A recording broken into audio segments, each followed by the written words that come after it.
Je vous salue dans le nom puissant de notre Seigneur Jésus-Christ. Depuis la Chine, je vous exprime les désirs les plus ardents de mon cœur. Que la paix, la grâce et la miséricorde de Dieu soient avec vous dans le nom puissant et précieux de notre Seigneur Jésus-Christ. La course vers les appartements. Audio numéro 6.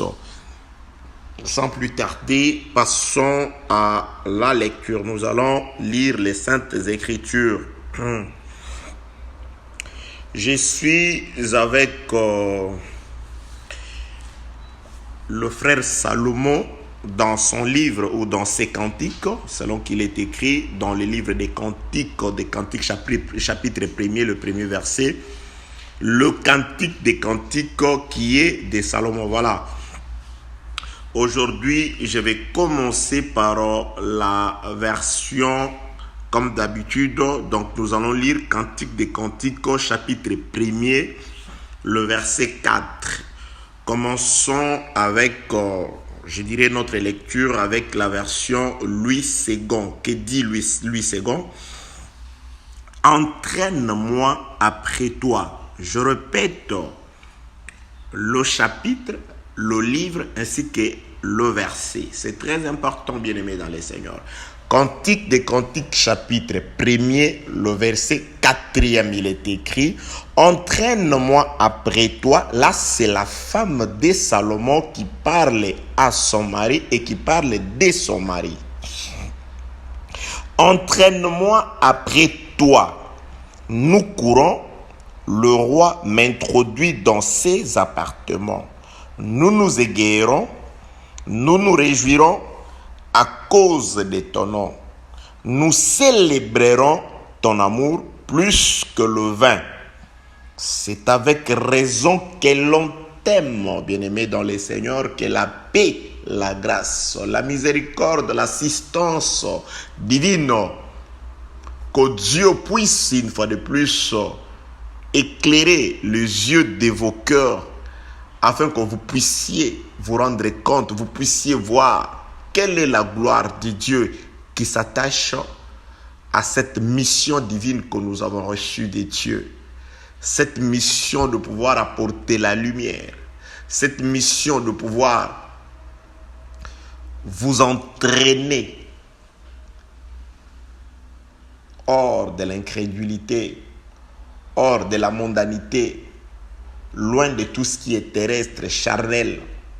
Cette mission de vous tirer des ténèbres, cette mission de vous faire sortir de la prison de l'ignorance, afin que vous puissiez, avec tout le saint, vivre, palper et demeurer dans l'accomplissement de la promesse. Demeurer dans l'héritage, cet héritage tellement glorieux qu'un homme saint s'est fait pécher afin que vous puissiez le recevoir. Cet héritage tellement précieux qu'un homme spirituel s'est fait chair afin que vous puissiez vous débarrasser de votre état charnel ou que vous puissiez revêtir l'esprit du Seigneur de manière à ce que, comme le Seigneur est esprit, et que nous puissions, quoique dans la chair, marcher comme le Seigneur, c'est-à-dire non selon les désirs de la chair, mais en écoutant et obéissant à la voix de l'Esprit qu'il nous a donné par le Saint-Esprit que nous avons reçu comme sceau après avoir écouté l'Évangile. Que la paix, la grâce et la miséricorde de Dieu vous soient multipliées dans le nom puissant de notre Seigneur Jésus-Christ. Cantique des Cantiques, chapitre 1er, le 4e verset, il est écrit « Entraîne-moi après toi, nous courons. Le roi m'introduit dans ses appartements. Nous nous égayerons. Nous nous réjouirons à cause de toi. Nous célébrerons ton amour plus que le vin. C'est avec raison que l'on t'aime. » Nous avons compris qu'il y a une course Raison pour laquelle, dans les Écritures, nous avons puisé un thème, la course vers les appartements. La course vers les appartements ne peut commencer si la femme commence d'abord par adresser une prière à son mari, à son bien-aimé qui est le roi. La femme s'adresse à son mari et lui dit: entraîne-moi après toi. On ne peut pas parler d'entraîner si la personne ne se trouvait. Suivez-moi très bien. Aujourd'hui, je parlerai de deux versions. La version d'Arby comme de la version Louis II. Mais je voudrais aussi démontrer que les deux versions, quoique utilisant des propos différents, mais ne disent que la même chose. Entraîne-moi, c'est-à-dire la femme ne pouvait pas demander à son homme, à son mari de pouvoir l'entraîner si son mari ne s'est pas retrouvé dans une même position qu'elle. C'est-à-dire, tu ne peux pas entraîner quelqu'un quelque part si tu n'es pas avec lui.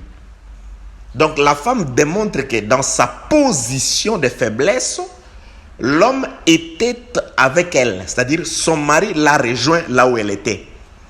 Elle prie son mari, elle demande, elle fait des instances auprès de son mari, lui disant: ne me laisse pas, mais entraîne-moi après toi. Entraîne-moi, c'est-à-dire ramène-moi dans ton mouvement, dans ton élan. C'est ça la prière, c'est tout ce que nous faisons, bien-aimés dans les Seigneurs. Tout ce que nous faisons, la prière, la prédication, le sacrifice, c'est afin que l'homme ne nous laisse pas le jour où il partira. Car nous disons que Jésus-Christ, qui avait promis que je serai avec vous, a accompli sa parole. Il est en nous par son esprit, comme dit le frère Jacques, poussé par le Saint-Esprit. Ne savez-vous pas que Dieu habite en vous par son esprit? Donc le Seigneur est dans celui qui écoute la parole, qui la reçoit, qui la garde et qui se transforme selon les exigences de cette parole. Donc le Seigneur fait de cette personne son habitation. L'enlèvement, c'est le Seigneur qui part, qui partira. C'est l'Esprit qui partira. C'est pourquoi parfois on définit l'enlèvement comme le départ de l'Esprit qui est dans l'Église. Alors l'Esprit entraînera tout celui dans lequel il a vécu. Selon qu'il est écrit par le frère Paul, poussé par le Saint-Esprit, que celui qui n'a pas l'Esprit de Christ ne lui appartient pas. C'est-à-dire, pour appartenir à Christ, celui qui appartient à Christ appartiendra à Christ. C'est-à-dire, pour appartenir éternellement à Christ, aujourd'hui, il faut avoir en soi l'Esprit de Christ. Le frère Paul, toujours quand il parle au peuple d'Éphèse, je suis dans le livre d'Éphésiens chapitre 2, le verset 11, 12 et 13, il dit: en lui, en Jésus-Christ, après avoir écouté l'évangile du salut, qui est la parole de la vérité, en lui vous avez cru et il vous a scellé. C'est-à-dire, le sceau du Saint-Esprit ou la présence du Seigneur dans une personne vient après l'écoute de l'évangile. Et pas n'importe lequel, l'évangile du salut, la parole de la vérité, qu'on appelle la saine doctrine, les paroles du Seigneur, les paroles éternelles, que la paix, la grâce et la miséricorde de Dieu soient avec vous. La bonne nouvelle de Jésus-Christ. Les apôtres l'ont appelé de plusieurs manières, de plusieurs façons. Mais voulons tout simplement indiquer que c'est la voix du Seigneur. C'est la parole de Dieu. C'est l'évangile de la vérité. C'est l'évangile du salut. C'est la saine doctrine. Que la paix, la grâce et la miséricorde de Dieu soient avec vous. Donc je suis en train de dire ceci. Lorsque la femme dit, Cantique des Cantiques chapitre 1, le verset 4, entraîne-moi. C'est-à-dire, l'homme n'est pas loin de sa femme. L'homme est avec sa femme. C'est pourquoi la femme dit, tu ne peux pas partir et me laisser, tu dois m'entraîner. Donc si la femme était en prison, ça veut tout simplement dire que l'homme est descendu dans la prison. Il était avec sa femme dans la prison. Et là, la femme lui fait ces instants, cette prière, disant, mais tu ne peux pas partir et me laisser dans la prison. Entraîne-moi avec toi. C'est pourquoi nous disons, ne peut être sauvé que celui que le Seigneur tient entre ses mains. Vous savez qu'est-ce qui est arrivé? Lorsque les anges sont entrés dans la ville de Sodome, ayant été reçus par l'homme de, comment il s'appelle déjà, le neveu d'Abraham, Lot, après tout ce qui s'est passé, ces hommes ont avisé Lot. Lot va dire à ceux de ta maison de sortir, car nous allons détruire la ville. L'homme a été averti. Les anges l'ont averti. Aujourd'hui, dans l'exhortation, je prends plutôt l'avertissement des anges à Lot comme cet évangile. Vous qui écoutez l'évangile du salut, vous qui écoutez la parole, nous sommes convaincus que ce monde sera jugé, ce monde sera condamné. Nous savons que ce monde subira le feu de la colère du Seigneur. L'ardente colère du Seigneur s'abattra un jour sur ce monde. Selon qu'il est écrit, ce monde passera et tout ce qui est de ce monde, tout ce qui est de la terre passera avec ce monde. Donc nous qui avons cru au Seigneur par l'évangile, nous savons que ce monde, nous avons été avertis. Aujourd'hui, les anges dans l'exhortation, s'il vous plaît, qui nous avertissent ou qui ont averti hier Lot, aujourd'hui, c'est l'œuvre du ministère. C'est Christ qui avertit son épouse par le ministère. Comme vous m'avez reçu, parce que Lot est celui qui avait reçu les anges, et celui qui les avait hébergés, et celui qui les avait nourris. Celui qui reçoit les seigneurs aujourd'hui. Celui qui reçoit les seigneurs aujourd'hui. Celui qui donne à manger au Seigneur. Offrez vos corps à Dieu comme un sacrifice. Le sacrifice, c'est la vie. Celui qui donne sa vie, qui offre sa vie sur un plateau au Seigneur, à Jésus-Christ, c'est celui-là qui reçoit l'avertissement. C'est celui à qui le Seigneur ne cache rien parce qu'il est le bien-aimé comme Abraham. Quand Abraham reçoit le Seigneur, il nourrit l'Éternel. L'Éternel dit, cacherai-je quelque chose à notre ami, à mon ami? Donc, nous qui avons reçu le Seigneur aujourd'hui, nous qui avons disposé nos cœurs pour que ça puisse devenir une demeure, un temple du Seigneur, et lui en retour, il nous avertit de ce qui arrivera. Exactement ce qui était aussi arrivé dans la vie de Noé. La Bible déclare, je suis dans le livre de la Genèse, chapitre 6e, Noé marchait avec Dieu. Il était intègre et juste en son temps. Et il marchait avec Dieu. C'est-à-dire, Noé était celui qui avait reçu l'évangile, qui avait gardé la parole, qui plaisait Dieu dans sa manière d'être, qui était un modèle de Dieu par sa façon d'être au milieu d'une génération méchante. Et Dieu avertit Noé, voilà ce qui arrivera. Je détruirai. Je décidais par devers moi de détruire. Alors, toi, voilà ce que tu feras pour ne pas périr avec le méchant. L'évangile, c'est ce que Dieu nous dit. L'évangile, c'est l'ensemble de ce que Dieu nous montre par rapport à ce qui arrivera dans ce monde et par rapport à ce que nous devons faire pour échapper à la colère de Dieu qui s'abattra certainement sur ce monde. Parce que Dieu est le même. Jésus-Christ, hier, aujourd'hui, éternellement. De ce qui arrivera, c'est ce qui arrive et c'est ce qui était déjà passé. Que la paix, la grâce et la miséricorde de Dieu soient avec vous. Donc, Dieu est descendu par ses envoyés dans la ville de Sodome, ayant été reçus par Lot. Et maintenant, Dieu montre à Lot, tu dois sortir. Lot, la Bible déclare, Lot est allé chez lui. Il a commencé par parler à ses filles qui étaient mariées. Il fit comme un comédien aux yeux de ses gendres. Ah, voilà, cette vie-là, non. Et les anges lui disent, mais prends juste tes 2 filles qui sont avec toi ici dans la maison de ta femme. Tellement qu'il traînait, écoutez ce que dit la précision des Écritures, tellement qu'il était en train de traîner dans la maison, sachant que dire, que faire, comment faire pour sortir. Bien aimé, personne ne croit que nous sommes saints. et que nous avons reçu l'évangile, personne ne sera sauvé par son propre effort. C'est par la grâce, c'est par le secours du Seigneur.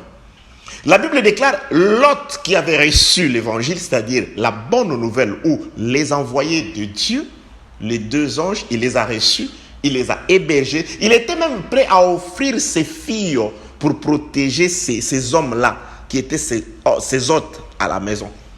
Donc il a donné, il a sacrifié sa vie pour ces hommes. C'est pourquoi Jésus-Christ dit que celui qui conservera sa vie la perdra. Mais celui qui perdra sa vie pour moi la conservera.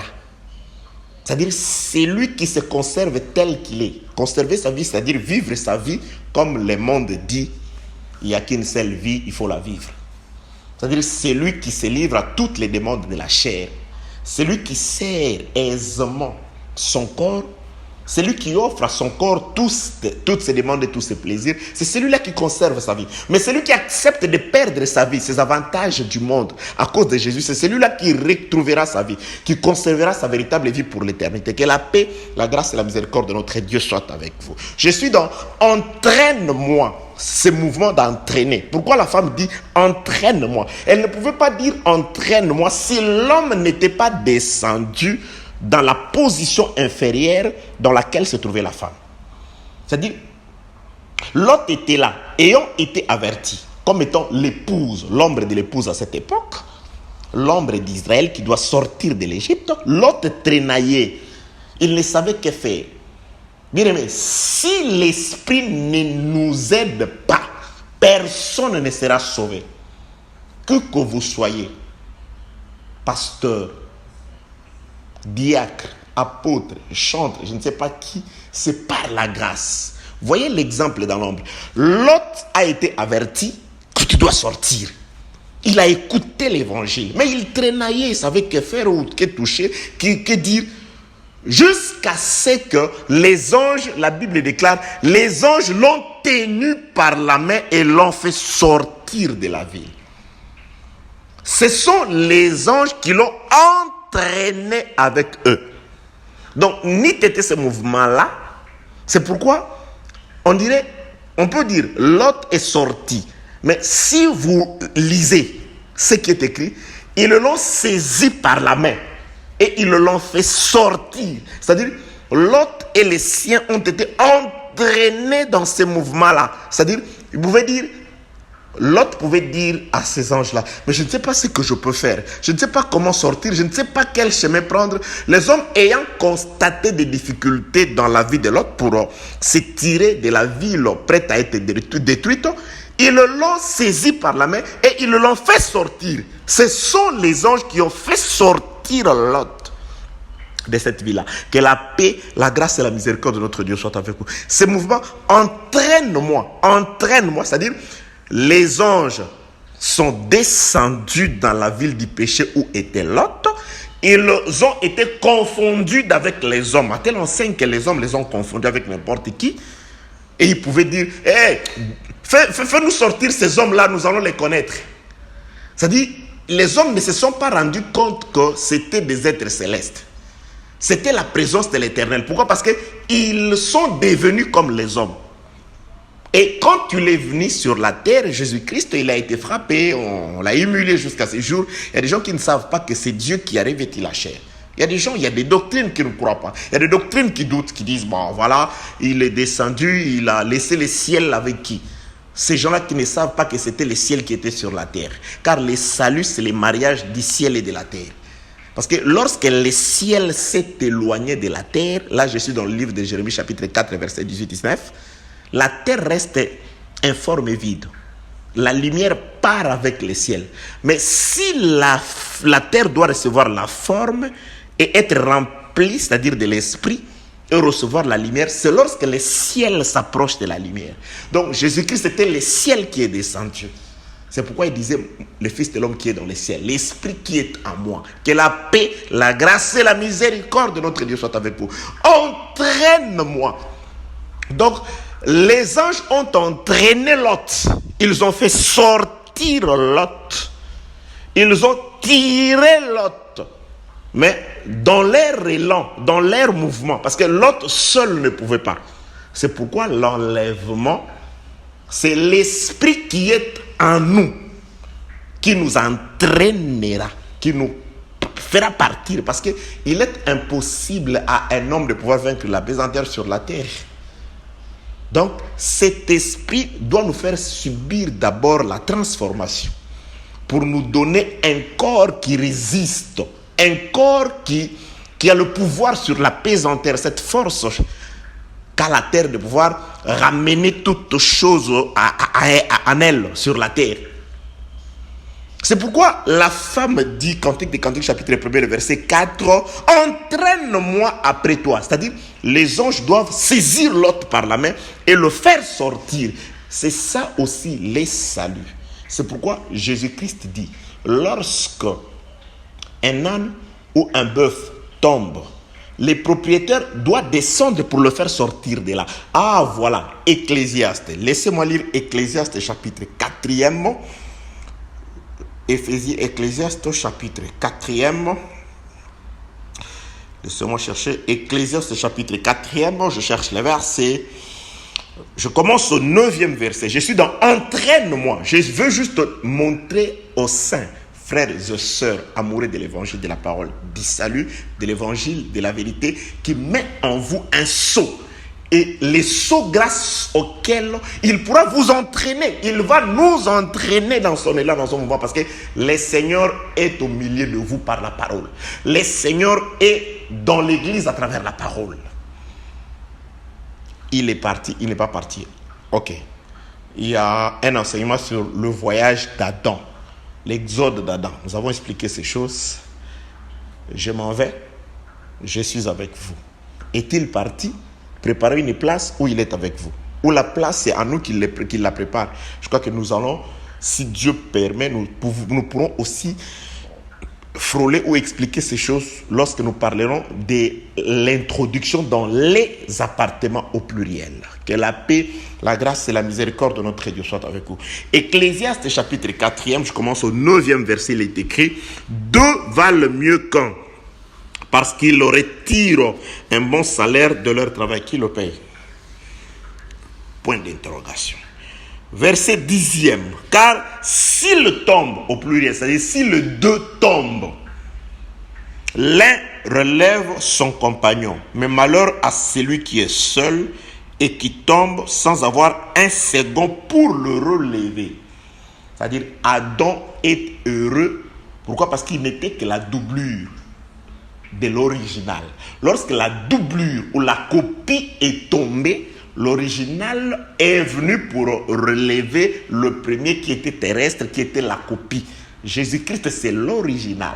C'est pourquoi nous disons, tous ceux qui l'ont précédé, les brebis ne les ont pas écoutés parce que le brebis écoute l'original. Le brebis connaissent le berger, l'original. Les copies, ceux qui sont venus avant, les brebis ne les ont point écoutés.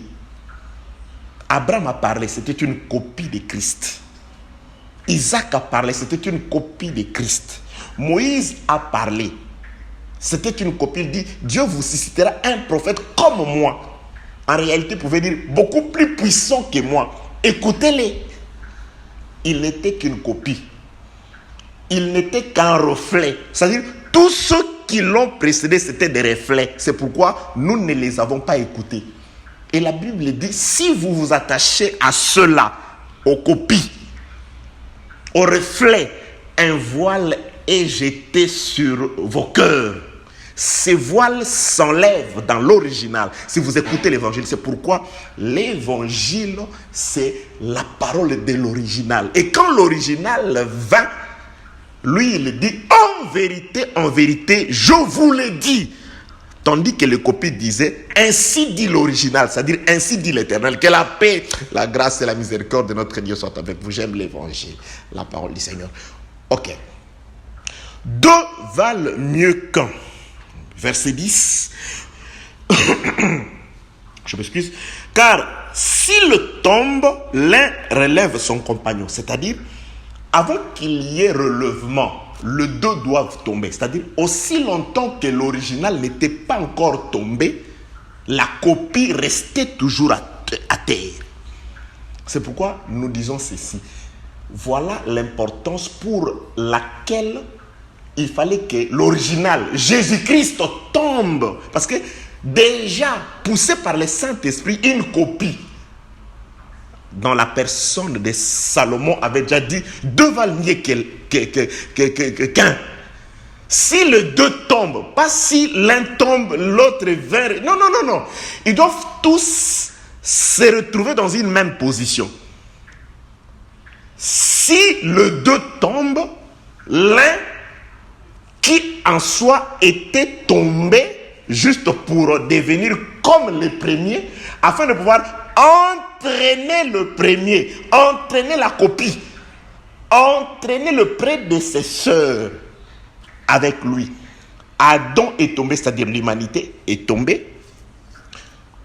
Aussi longtemps que Christ, le second, n'était pas encore tombé, c'est-à-dire l'humanité est restée morte. Le péché a dominé sur l'humanité. La mort a dominé sur l'humanité jusqu'au jour où le deuxième Adam. C'est pourquoi la Bible l'appelle le second Adam. Là, je suis dans le livre de 1 Corinthiens, chapitre 15e, à partir du 40e verset. Les deux Adams. Le premier était de la terre, le second était du ciel. Le céleste, le spirituel, n'est pas le premier, mais il est le second. Lorsque les deux tombent, c'est pourquoi Jésus doit mourir. C'est pourquoi le Seigneur doit succomber. Il doit aussi mourir. Tomber, Adam est mort, Jésus vint mourir. Par sa mort, il est le Rédempteur. Il vint racheter, ramener. Il vint accomplir la prophétie de la femme de Salomon. Entraîne-moi avec toi, nous courons. C'est-à-dire, c'est après l'œuvre de la croix qui est la chute du second que l'homme mort a été ressuscité d'entre les morts. C'est pourquoi, évidemment, Jean dit que lorsque Jésus-Christ a rendu l'âme, les sépulcres se sont ouverts. La mort de Jésus-Christ a été l'ouverture des sépulcres et plusieurs des saints ressuscitèrent. Vous voyez? Donc, plusieurs des saints ressuscitèrent. La mort de Jésus, la chute du second, c'est la résurrection d'entre les saints. Les saints ressuscitèrent et lorsque lui est ressuscité, c'est alors qu'il a entraîné les saints dans son mouvement. La Bible déclare, c'est après sa résurrection qu'on les a vus marcher dans la ville. C'était aussi une illustration pour dire, pour manifester ce qui arrivera. Jésus-Christ est mort par l'œuvre de la croix et nous a spirituellement ressuscités. Et la résurrection des morts, c'est aussi la réalité de ce corps mortel qui doit revêtir l'immortalité le jour de l'enlèvement. Et le jour de l'enlèvement, c'est l'Esprit de Christ qui est dans l'Église, dans les saints des croyants, des fidèles. C'est cet esprit-là qui retournera au Père. Et l'Esprit, le jour où il retournera au son de la trompette, car ne peut écouter la trompette que celui qui la sonne, Jésus, qui est en vous, qui est en celui qui sera enlevé. Car c'est l'Esprit de Christ qui est en nous, qui écoutera ce son de la trompette et qui nous fera partir. Je donne une illustration. Avant sa mort, lorsqu'il a fait ses repas avec ses disciples, Jésus-Christ a fait quelque chose. Il dit, ceci est mon corps. Il a pris son corps, il l'a placé sur un plateau, il l'a amorcelé, il prit du pain, il le romput, il a donné à ses disciples. C'est-à-dire, il a distribué son corps et il a aussi pris de son sang, il a distribué. C'est-à-dire, le Seigneur est parti. Il dit, le frère Paul le voit dans le livre d'Éphésiens chapitre 5 comme la tête. Il dit, il est la tête et nous sommes son corps. C'est-à-dire, il fait cette différence. Il confirme que le jour de la Pentecôte, Jésus-Christ n'a pas partagé la tête. Il a juste partagé le corps. La tête est partie. Le départ de Jésus, c'est la tête qui est partie. Il est la tête, nous sommes le corps. C'est pourquoi il dit, la tête ne peut pas faire souffrir, personne ne peut faire souffrir son corps. C'est-à-dire, Christ ne peut pas nous faire souffrir. C'est pourquoi, lorsque nous souffrons, le frère Jacques nous dit que celui qui souffre prie. nous devons prier que la paix, la grâce et la miséricorde de notre Dieu soient avec vous. Et le frère Paul, toujours dans le livre d'Éphésiens, chapitre 1er, à partir du verset 7, 8, 9, jusqu'au 10e verset, il dit, avant que les choses qui sont sur la terre n'aillent rejoindre celles qui sont au ciel. L'enlèvement, c'est le corps resté sur le plateau qui ira rejoindre la tête qui est au ciel.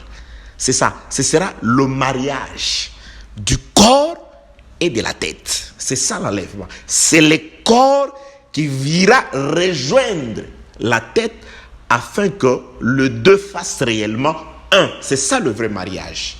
Car pendant un temps, il s'est séparé de son corps.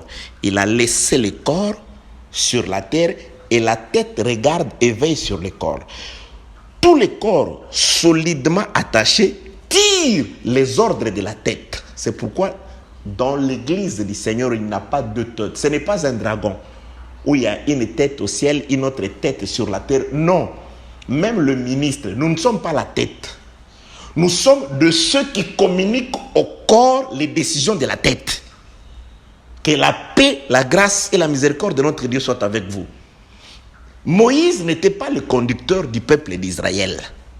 Quoique chef, mais il n'était pas le conducteur. Et Moïse, et les anciens, et Aaron, et les sacrificateurs, tous dépendaient de la colonne. C'est-à-dire, Moïse coordonnait la marche par rapport à la volonté de Dieu exprimée par la colonne de feu ou la colonne de nuée. Lorsque la colonne se lève, Moïse, tu ne peux pas dire le contraire. Non, restez assis. Non, Moïse, nous voyons la colonne se lever. Toi, tu nous demandes de rester assis parce que c'est toi le pasteur. Non. Tu es Moïse, tu es notre pasteur. Mais la colonne dit, Dieu a dit dans la loi que lorsque la colonne se lève, nous devons nous lever. Lorsque la colonne se déplace, on doit marcher. C'est-à-dire, Moïse ne contredit pas la volonté de l'Éternel exprimée par la colonne. Au contraire, Moïse coordonne toutes choses d'après la volonté de la colonne. La colonne s'arrête. Moïse dit non, nous devons marcher parce que si on se couche ici, Amalek risque de... Non, Moïse. Même si c'est à la porte de nos ennemis, si la colonne s'est arrêtée, je dois m'arrêter. Les ennemis sortiront. La colonne sait pourquoi il permet que je sois là. Pourquoi Dieu permet que tu fasses ce travail? Pourquoi il permet que tu restes dans cette circonstance-là? Dieu sait. Attache-toi à Dieu, obéis à Dieu, c'est lui le protecteur. Dieu protège mieux que les hommes. Dieu est plus stratège que toi. Non, je trouve que si je reste, ça ce sont tes calculs. Que la paix, la grâce et la miséricorde de notre Dieu soient avec vous. Ecclésiaste chapitre 4, le verset 10. Car s'il tombe, c'est-à-dire le 2, l'un relève son compagnon. C'est-à-dire, s'il tombe, l'un et l'autre, les seconds, il relève le compagnon. C'est-à-dire, il entraîne, voilà, relever. Il entraîne le compagnon. Il fait sortir le compagnon de là. Donc, Jésus-Christ est tombé sciemment, volontairement, afin d'accomplir Ecclésiaste chapitre 4, verset 10, afin d'accomplir Cantique des Cantiques, chapitre 1, le verset 4, de nous entraîner, d'après la version d'Arbi, comment lui second, et aussi accomplir ce qui est écrit aussi dans la version d'Arbi, qui dit, tire-moi, nous courons après toi. C'est-à-dire, il nous tire, il nous relève, mais c'est aussi un entraînement. Il nous entraîne, c'est-à-dire dans son élan, je l'ai expliqué, l'enlèvement, c'est-à-dire c'est l'esprit qui vit dans le corps, entraînera le corps pour aller se rattacher à la tête. Que la paix, parce que nous allons nous rencontrer avec lui dans les airs. C'est pourquoi la tête ne peut pas descendre pour faire quoi que ce soit, combattre, parce que la tête observe le corps. La tête se soucie du corps.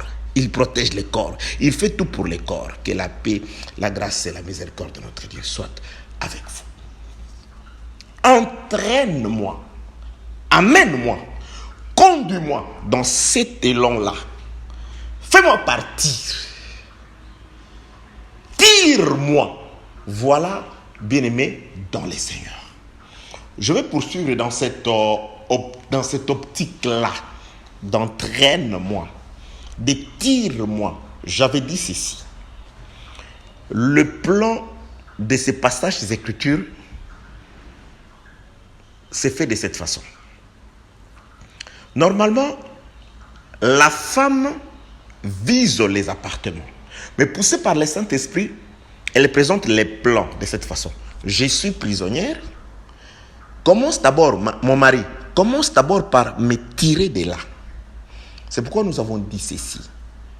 Vous ne pouvez pas prétendre courir, faire la course, aussi longtemps que vous êtes encore esclave. Non. L'œuvre de la croix de Jésus-Christ, parce que les seconds tombent par la mort. Je viens de l'expliquer. Et quand il meurt, c'est alors que nous qui étions morts avant, par nos offenses, et lui étant devenu péché comme nous, il peut nous entraîner. Si les deux tombent, pendant tout le temps, avant l'avènement de Jésus-Christ, on attendait la présence du deuxième. Mais ce deuxième, quand est-ce qu'il viendra? Mais quand est-ce qu'il viendra? C'est comme pour accomplir Nombre chapitre 35. Un homme vit dans son héritage, il s'en va couper du bois dans la forêt, et là, par mégarde, quelqu'un meurt involontairement par ses mains. Il est innocent, mais il est coupable à la fois. Coupable parce qu'un sang a été répandu par ses mains. Innocent parce qu'il ne l'a pas prémédité. Une mort non préméditée. Il conservera la vie au lieu de mourir, comme tout le meurtrier, mais loin de son héritage. Il s'en va dans une certaine prison appelée ville de refuge. Et dans cette ville de refuge, il est privé. Il ne peut pas sortir. La Bible déclare il y a la mort qui rôde. C'est-à-dire, s'il met son nez dehors pour vouloir retourner chez lui dans son héritage, disant non, moi je suis innocent, on le tuera. Il va mourir. C'est pourquoi il reste dans cette ville de refuge jusqu'à la mort. Une mort doit être signalée. La première mort, c'est comme la mort d'Adam. Adam. La seconde mort, c'est ça la mort de Christ qui nous libère. La mort de Christ, c'est la mort du souverain sacrificateur qui produit des réjouissances. On voit quelqu'un qui était dans la vie de refuge faire ses bagages. Aujourd'hui, il danse. Je sors. Mais pourquoi tu sors? Mais tu ne peux pas danser parce qu'il y a un homme si important est mort. Malheur, lorsque nous étions des enfants, quand on regardait le film des hommes appelé film de Jésus, nous étions encore des enfants, on voyait des sœurs catholiques et certaines personnes zélées à la manière de la chair pleurer. Oh mon Seigneur! Aujourd'hui, j'ai compris que je n'étais qu'un prisonnier dans une certaine ville de refuge. Mais on attendait que la mort du souverain sacrificateur. Parce que la mort du souverain sacrificateur va libérer un innocent. Oui, j'étais enfermé quelque part dans une ville de refuge. Loin de mon héritage, de la vie éternelle. Loin de l'héritage que Dieu m'a donné, l'Esprit de Christ, la vie éternelle, la tranquillité, le véritable Canaan, le véritable sabbat. Je vivais quant à la chair, la mort rôdait. Mais j'ai entendu que le souverain sacrificateur est mort. Je me réjouis, je danse. Mais tu es cruel. Mais tu es sadique. Non, je ne suis pas sadique. Je ne suis pas cruel. Il fallait qu'il meure pour que je retourne retrouver ma richesse, ma gloire, tout ce que Dieu m'a donné. Aujourd'hui, nous avons retrouvé les dons, nous avons retrouvé les grâces, nous avons retrouvé le ministère, nous avons retrouvé tout grâce à la mort du souverain sacrificateur. Mais toi, tu es méchant. Quel langage? À cause, c'est une mauvaise nouvelle. Oui, une mauvaise nouvelle qui est une bonne nouvelle pour ma libération. Je l'avais expliqué dans l'enseignement précédent. Quand je parlais de la mort d'Absalom, le roi pleure parce que c'est le fils du roi. Il est en deuil. La victoire est transformée en deuil. Mais les compagnons du roi sont contents. Pourquoi? Parce qu'ils retournent à Jérusalem. Que ton règne vienne. Le règne de David retourne à Jérusalem. La présence du Fils barrait les chemins au retour de David à Jérusalem. Les compagnons de David s'étaient enfouis de Jérusalem. Ils avaient abandonné leur maison. Ils avaient abandonné leurs champs. Ils avaient abandonné leur élevage. Tout ce qui était à eux est devenu pour les autres personnes. Alors quand Absalom meurt, ils peuvent que se réjouir. Ils appellent ça la bonne nouvelle. Mais c'est une bonne nouvelle, à la fois une nouvelle de tristesse. À la croix, Dieu n'est pas aussi content. Pourquoi? Parce que celui qui est mort, c'est son fils. C'est pourquoi on appelle l'église pas la maison de réjouissance, mais la maison de deuil. Il y a le corps. Celui qui vit, regarde le corps, il prend la chose à cœur. Ah, ce corps, je te loue, corps. Je vais te baiser, corps. Te faire des baisers comme Joseph avait fait sur le corps de son père Jacob. Pourquoi? Parce que grâce à toi, je retourne, mais je suis dans la tristesse. Parce que c'est la maison de deuil. Mais une maison de deuil qui nous fait prendre conscience que nous sommes des pèlerins, que nous sommes des étrangers, que nous devons repartir dans notre véritable héritage, qui est la gloire du Seigneur. Soit avec vous la paix, la grâce, la bénédiction, l'assistance. Au nom de Jésus, que la droite de Dieu puisse délivrer tout celui qui est captif. Au nom de Jésus, que la bénédiction de Dieu soit sur toi. Au nom de Jésus, que le miracle se produise dans ta vie. Au nom de Jésus-Christ de Nazareth, que la maladie dite chronique, incurable, puisse devenir curable. Au nom de Jésus, car c'est par ses meurtrissures, il nous a guéris de toutes nos infirmités. Oui, bien-aimé dans le Seigneur, un souverain sacrificateur meurt. C'est ça, les seconds qui tombent, le premier est relevé dans sa chute. Quelqu'un était mort, un innocent est devenu prisonnier dans une certaine ville de refuge, jusqu'au jour où les souverains sacrificateurs meurent. Une autre personne plutôt meurt, et le prisonnier est libre. La mort du souverain sacrificateur réjouit. Alléluia. On chante la gloire. Tout ce qui était dans la vie de refuge n'attendait qu'une chose, la mort du souverain sacrificateur. C'est pourquoi j'ai dit, Adam est tombé. Aussi longtemps que les seconds n'étaient pas encore venus et tombés, nous étions dans la tristesse. Nous étions dans les deuils.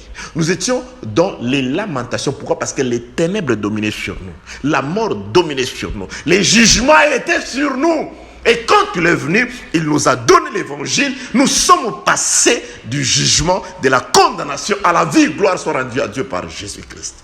Je t'aime, Seigneur de gloire. Merci pour tout ce que tu as fait. Fortifie-nous, Seigneur. Accorde-nous la force de demeurer dans cette parole. Car c'est en étant dans cette parole, c'est en gardant cette parole que tu vas nous entraîner dans ton élan vers la tête. Alléluia. Dans les airs.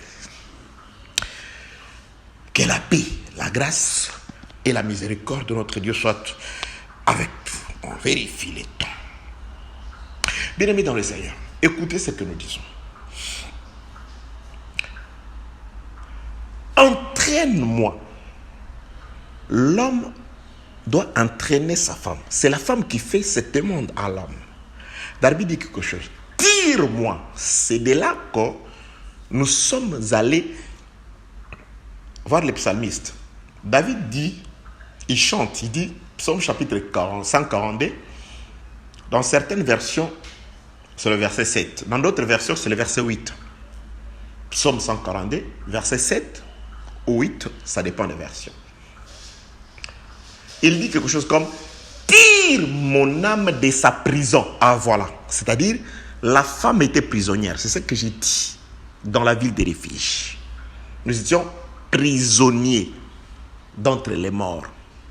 Maintenant, il doit nous tirer. Il doit nous faire sortir. Je prends Attendez, je vais chercher l'écriture pour le prendre avec beaucoup plus de précision. Psaume 142, le verset 7. Tire mon âme de sa prison. Pas de la prison du diable, pas de la prison des hommes, pas de la prison de Dieu, mais de sa prison, c'est-à-dire de la prison de l'âme. C'est-à-dire l'homme était prisonnier dans sa propre prison. Ça veut dire quoi? Il y a des gens, ça veut dire quoi? Sa prison, la prison, c'est la même chose. Ce n'est pas la même chose. Ce n'est pas la même chose.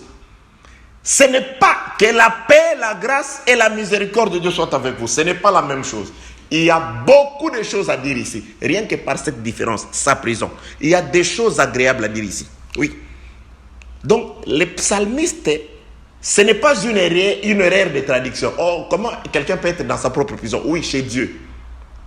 Ézéchiel, nous parlons de sa propre prison. J'avais dit, je passerai du temps avant de commencer la course proprement dite. Parce que tu ne peux pas commencer la course si tu es lié. Beaucoup de personnes sont liées. Là, je sors de la loi d'abord. Je parle des liens de freinage, des blocages, des maladies, de pauvreté, du péché. Beaucoup de personnes sont liées. Il avance de 2 pas, il recule de 6 pas. Il y a des gens qui marchent comme ça.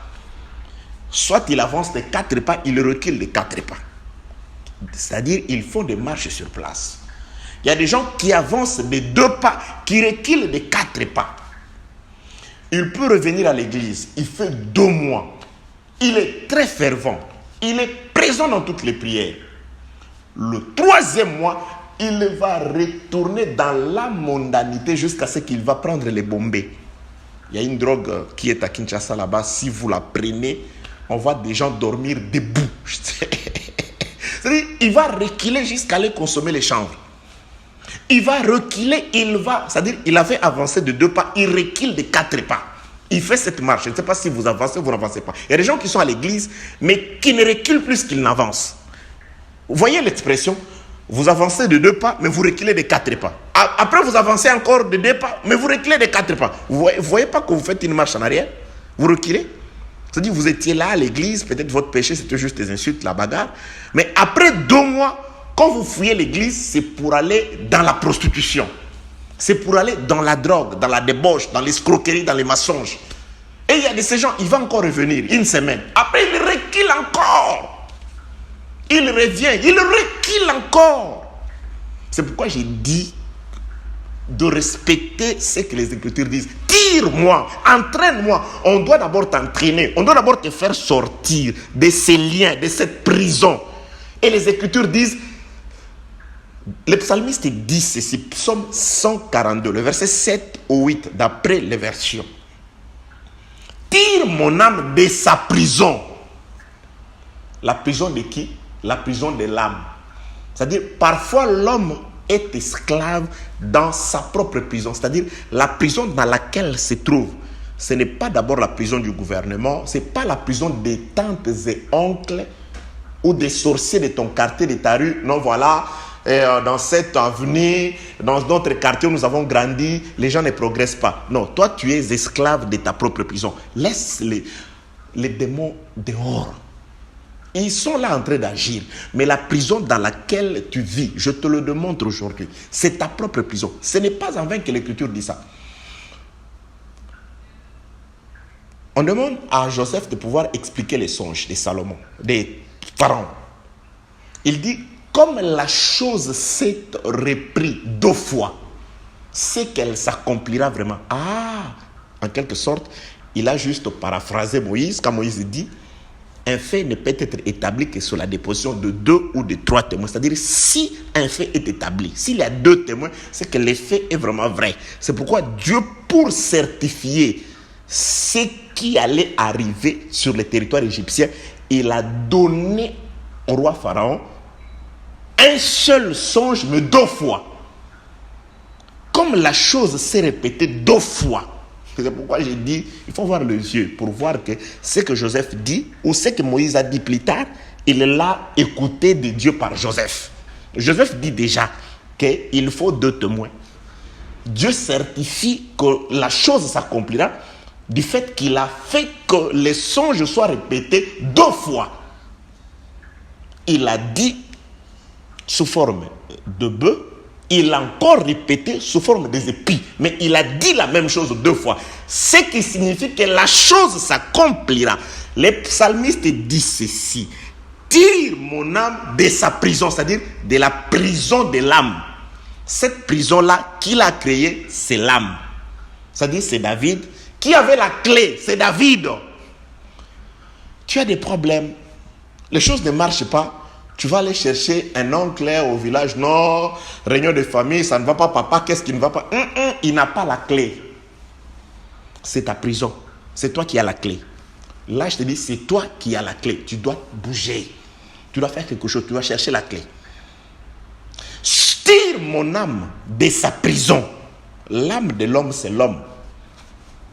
C'est-à-dire, David était prisonnier chez lui. Ça, c'est le premier témoin. Deuxième témoin, pour dire que plusieurs personnes sont prisonnières, mais dans leur propre prison. Deuxième témoin, je l'avais déjà lu, Ézéchiel chapitre 3e. Ézéchiel chapitre 3e. Ézéchiel chapitre 3e. Je commence au 22e verset. Là encore, la main de l'Éternel fut sur moi et il me dit, lève-toi, va dans la vallée. Je l'avais déjà expliqué. Et je te parlerai. Je me levai et j'allais dans la vallée. Et voici la gloire de l'Éternel y apparut, telle que je l'avais vue, près du fleuve du Kébar. Alors je tombai sur ma face. L'Esprit entra à moi et me dit, me fit tenir sur mes pieds, et l'Éternel me parla et me dit, va t'enfermer dans ta maison. Fils de l'homme, voici, on mettra sur toi des cordes avec lesquelles on te liera, afin que tu n'ailles pas au milieu d'eux. Donc, c'est-à-dire, Dieu a enfermé Ézéchiel dans une prison. Je suis en train d'expliquer ces choses. Ça, c'est le 6e audio. Prenez le temps d'écouter l'audio numéro 5, 4, 3, 2 et 1er. L'enseignement, c'est un enchaînement de connaissances. Quoi que nous faisons de manière à ce que chaque audio soit un tout. Mais c'est parce qu'en écoutant les audios précédents, vous allez vous rendre compte vraiment, parce que dans chaque audio, il y a des choses merveilleuses que le Seigneur nous dit. Ça, c'est vrai. Je viens avec 2 versets. 1 verset, 2, 3. Mais le Seigneur nous conduit à sa façon. Je crois au Saint-Esprit. Je crois à l'Esprit du Seigneur. Je ne peux pas me mettre à vous dire des choses complètement préparées. Je ne connais pas le problème que vous avez, des difficultés. J'aimerais que le Seigneur te parle. C'est pourquoi je laisse le Seigneur te parler. Va t'enfermer. Dieu demande à Ézéchiel d'aller s'enfermer dans sa propre maison. Dans sa propre maison. C'est-à-dire, la prison d'Ézéchiel, c'était la maison d'Ézéchiel. C'est pourquoi le psalmiste chante, il dit, tire mon âme de sa prison. C'est-à-dire, lorsque la femme de Salomon dit, tire-moi, c'est-à-dire la prison dans laquelle la femme d'Ézéchiel, la femme de Salomon, allais-je dire, se trouvait, c'était sa propre maison. Bien-aimé, tu es prisonnier ou prisonnière dans ta propre maison. Là, je m'en vais dans l'exhortation d'abord. Ça veut dire quoi? Oui, je te montre. Je prends une écriture. Je suis avec le frère Pierre. 2 Pierre. 2 Pierre. 1 Pierre plutôt. Et c'est le verset 2e, je crois. 1 Pierre chapitre 2e, verset 11e. Voilà. 1 Pierre plutôt. 1 Pierre, pas 2 Pierre. 1 Pierre, au premier épître de Pierre, chapitre 2e, le verset 11. 1 Pierre, chapitre 2, le verset 11. Qu'est-ce qui est écrit? Il est écrit ceci. Bien-aimés, je vous exhorte comme étrangers et voyageurs sur la terre à vous abstenir des convoitises charnelles qui font la guerre à l'âme. Ce qui fait la guerre à ton âme, ce sont les convoitises charnelles, les convoitises de la chair. Voilà la prison dans laquelle tu te trouves. C'est le frère Pierre qui le dit toujours. Il dit quelque chose comme 2 Pierre chapitre 2, je commence au 17e verset. Il est écrit, ces gens-là sont des fontaines sans eau, des nuées que chasse un tourbillon. L'obscurité des ténèbres leur est réservée. Avec des discours enflés de vanité, ils amorcent par les convoitises de la chair, par les dissolutions, ceux qui viennent à peine d'échapper aux hommes qui vivent dans l'égarement. Ils leur promettent la liberté quand ils sont eux-mêmes esclaves de la corruption. Car chacun est esclave de ce qui triomphe de lui. Bien-aimé, si tu es d'abord prisonnier, La prison dans laquelle se trouve celui qui te place, qui te maintient dans la prison, ce ne sont pas les sorciers de ton quartier dans lequel tu as grandi. Le propriétaire de la maison dans laquelle tu es locataire, tu payes ton argent. Il n'a aucun pouvoir sur toi. C'est pourquoi la Bible dit, ne devez rien à personne si ce n'est de vous aimer les uns les autres. Même s'il est arrivé que tu as sa dette, c'est pendant la journée qu'il doit venir chercher cette dette, pas la nuit. Il n'a aucun pouvoir sur toi, ni les quartiers, ni la famille, ni la tante. Ils n'ont aucune prison où te placer. Mais s'il s'avère que ces gens-là ont un certain pouvoir sur toi, parce que eux, ils profitent de la prison dans laquelle tu te trouves. Le frère Pierre dit ceci. Avec des discours enflés de vanité, plutôt verset 19, ils leur promettent, 2 Pierre 2, 19, ils leur promettent la liberté quand ils sont eux-mêmes esclaves de la corruption. Car chacun est esclave de ce qui triomphe de lui. Tu es esclave de ce qui triomphe de toi. La corruption, la haine, l'impudicité, toutes ces choses-là, ce sont ces choses qui te maintiennent prisonnier, prisonnière. La colère, les animosités. Il y a des gens qui sont tellement à l'aise. Et moi, je ne joue pas. Moi, je ne plaisante pas. Moi, si j'étais jusqu'à la mort, voilà, il est conscient ou elle est consciente qu'il est prisonnier. Tu vois la prison dans laquelle tu te trouves. Et comment tu peux avancer? Parce que tout homme est esclave de ce qui triomphe de lui. La convoitise. Là, c'est le frère Jacques qui dit que personne, quand il est tenté, dise que c'est Dieu qui m'a tenté. Non. C'est par la convoitise qu'est née la tentation. La convoitise, quand elle est amorcée, elle enfante. Elle devient une grossesse et enfante le péché. Tu es esclave de la chair, des désirs de la chair qui dominent sur toi. C'est ce qui t'empêche d'avancer. Oui, c'est les Écritures. C'est pourquoi le frère Pierre a dit, 1 Pierre chapitre 1er, là où il a dit que ce sont les désirs de la chair. 1 Pierre chapitre 2 verset 11. Bien-aimés, je vous exhorte comme étrangers et voyageurs sur la terre et à vous abstenir des convoitises de la chair qui font la guerre à ton âme. Ceux qui tuent ton âme, ceux qui combattent ton âme, ceux qui brutalisent ton âme, ce sont les convoitises de la chair.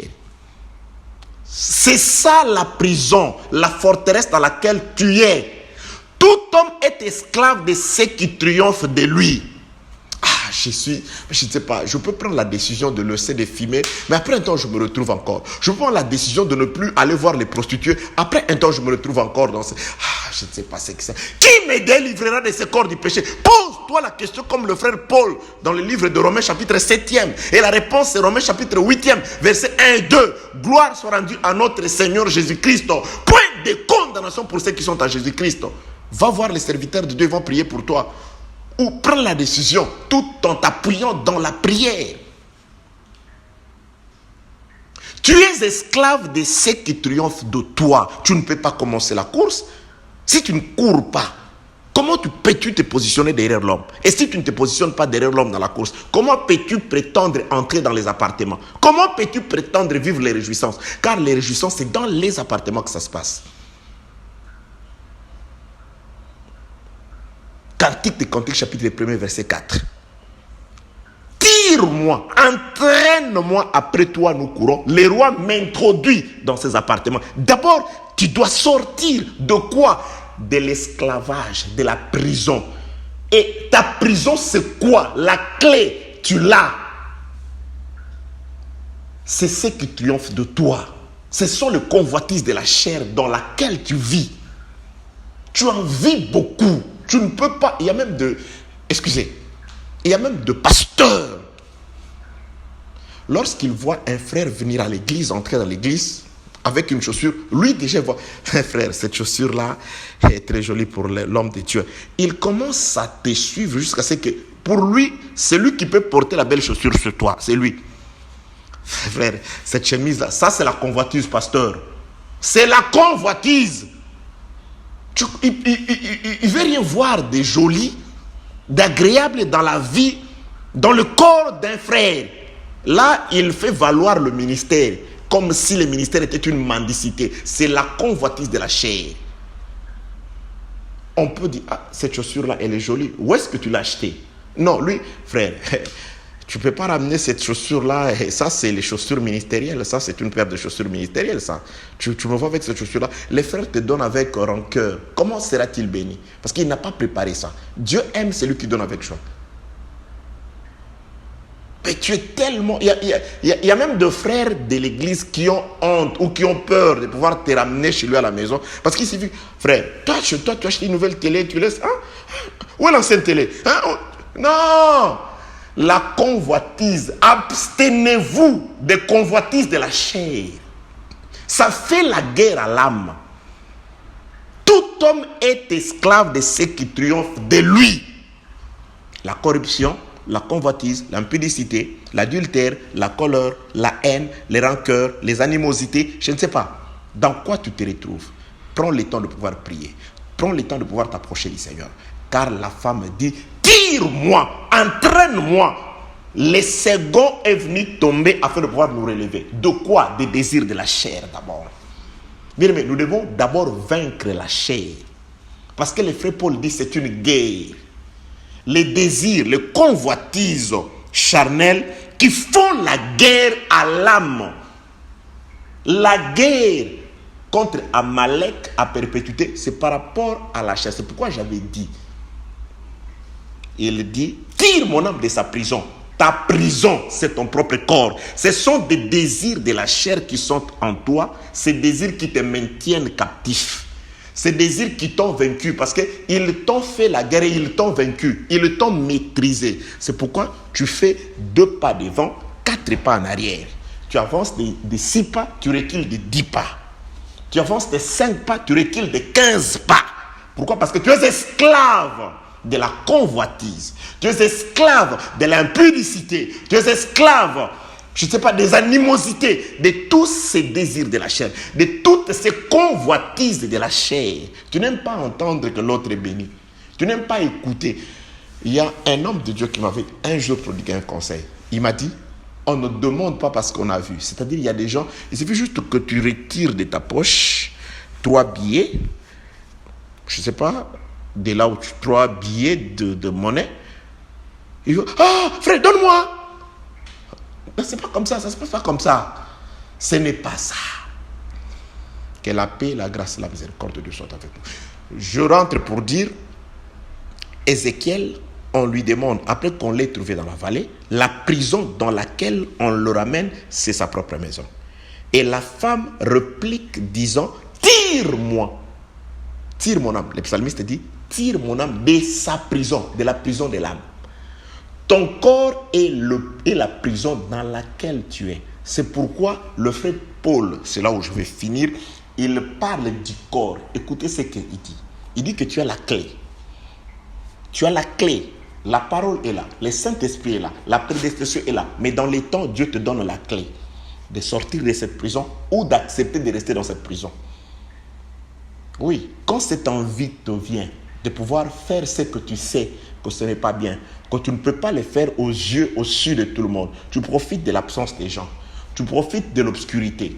Tu es allé habiter loin de tout le monde pour accomplir ces désirs de la chair. Parce que tu sais que la Bible condamne ces désirs-là. Et toi, tu te livres toujours à ces désirs-là. Tu ne vois pas que tu es esclave. Parce que tu sais que ce que tu fais n'est pas juste. Mais tu es esclave. Déclare-les, ministre ou pas. Déclare-les à vous. Confesse. Appelle un serviteur de Dieu. Confesse. Je termine là où le frère Paul dit quelque chose. Je suis dans le livre de 1 Corinthiens. 1 Corinthiens chapitre 3e. Je commence au 16e verset. C'est là où je vais finir. J'avais dit que je vais exhorter pour aujourd'hui. Ne savez-vous pas que vous êtes les temples de Dieu et que l'Esprit de Dieu habite en vous?